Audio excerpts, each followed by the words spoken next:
false plus 1 false call. So this, so on up to when I is n, this will be executed this many times.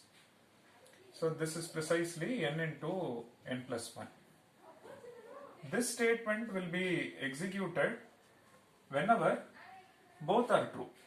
When this is true as well as this is true, this statement will be executed. So this is true, and then you come over here and this is true, and finally you see that this statement is getting executed, which means when I is 1, j is 1, when I is 2, and when I is 1, possible values for j are 1 to n.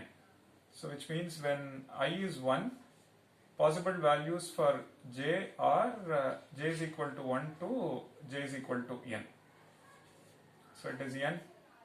When I is equal to 2, possible values for j are j is equal to 1 to n. This is also n. So like that it goes.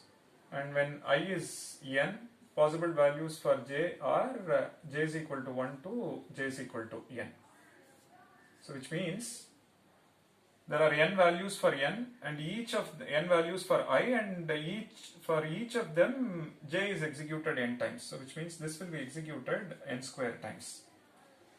So the overall step count for this code is, for the first statement it is n plus 1, plus for the second for loop it is n into n plus 1, and for the third print statement it is n square.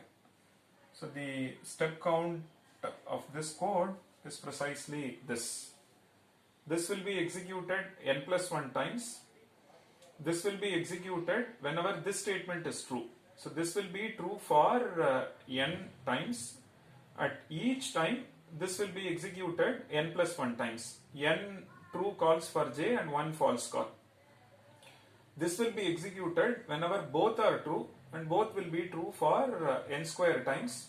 So this statement will be executed n square times. The overall step count is so much. One can always look at a detailed model, which we shall see in subsequent lectures.